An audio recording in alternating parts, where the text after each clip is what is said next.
Hello and welcome to another Film Bite review. I'm Kyle Markwalter, and for this episode, I'm reviewing Jordan Peele's new horror film, Us.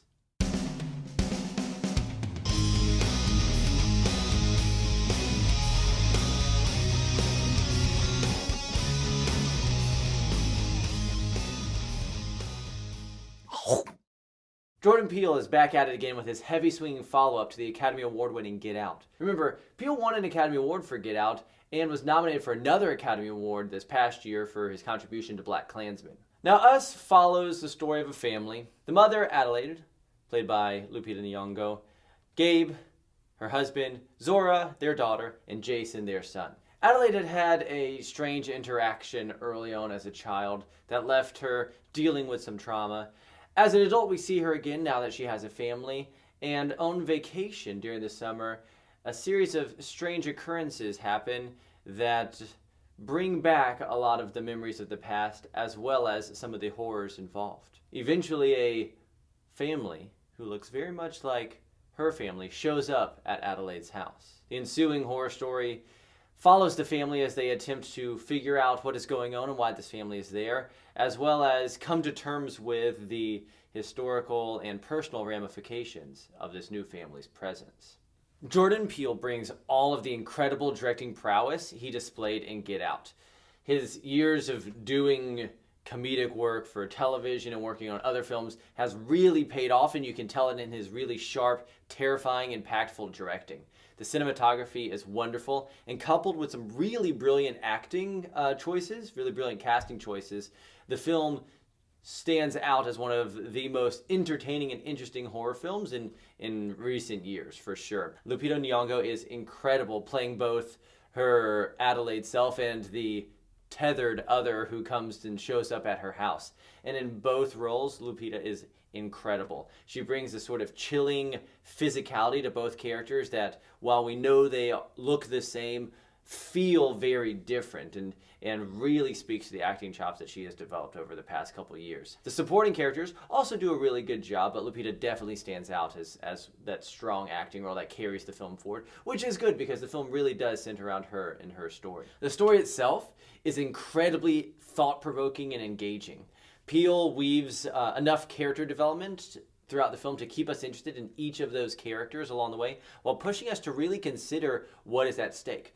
Peele directed, wrote, and produced the film, and you can really tell how much control he had over the film, because it does feel like there's a lot of those elements of Get Out that carry over into this film. Like Get Out, it avoids a lot of the horror cliches that would have easily dragged it down. He addresses the characters and the topic at hand in ways that are so missing in a lot of horror films. It has a depth to it. It pushes to try to address themes of sort of the past and trauma. Questions of poverty and race come into this film as well, and it really feels like he has continued to develop in a way that I think is good and strong. But there's something that doesn't quite add up with the film. I think one of the strengths of Get Out was its urgency and the tightness of its script. Peele's a really great writer, and it shows it in most of the scenes that he has directed in the past two feature-length films that he has done,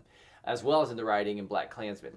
But I think something didn't quite land right at times with Us. While Get Out, each of the elements, each of the pieces of symbolism and dialogue and action seemed so focused. That is not quite the case with Us. It sort of leads you into the story and feels really tight, and it's moving in a way that keeps your brain really trying to keep up with all of the difficult elements you have to begin to wrestle with and question. But while Get Out allowed sort of the film to accrue these levels of meaning and an incredible amount of symbolic and topical power, that doesn't quite add up with Us. It has trouble building that meaning. The symbolism and the figurative dialogue are there, but they seem almost too vague. And as the film tries to get more specific with the story and explain things, it seems to muddle those themes. At times it seems to address poverty in the U.S. and sort of the dichotomy that society faces in a lot of ways. It starts to at times seem like it's talking about race, but then it sort of seems to move away from that when it starts to focus on this sort of split between maybe two different classes of society. The language and the story itself seems to get confused because the ending, without any spoilers, the ending makes you have to kind of go back and question a lot of things, and when you begin to question those things, a lot of those meanings that have begun to accrue across the film have difficulty staying place. The ending makes it almost impossible to really hammer down the connections that the symbolism is trying to make. It calls too many things into question almost. At times also, the dialogue and the references seem to be a little confused and vague. At least in my mind, I look at and study a lot of art things. There's some references to performance art that go on, and some inclusions of some very specific colors, and as my mind starts churning these ideas over in my mind, I have a hard time telling whether or not these references, and I felt like at times it seemed to be referencing in particular maybe an installation piece by Christo and Jean-Claude from the 70s called Running Fences. Is that on purpose? Is that just my mind looking at visuals and trying to make connections that are not there? But there's direct references to art in there, so it's hard to make everything really connect in a way that made Get Out feel so perfect and so tight and so right. At the same time, the film is amazingly thought-provoking and really incredibly entertaining. I give it 3.5 out of 5 bites. It really carries you along well. You don't feel bored ever. It's got powerful themes and really strong directing and acting that just keeps you kind of on the edge of your seat, leaning forward, even if in the end, as everything tries to sort of tie together, it's not quite as satisfying as it should be. I know that was a spoiler-free review, which is what I always do in reviews, but I would love to talk more about this film.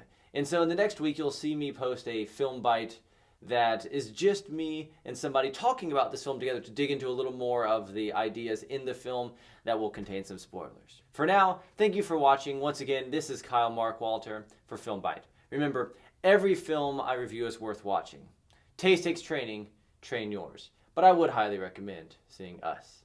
Please subscribe to my channel and leave any comments below. Thanks for watching. I'll see you next time.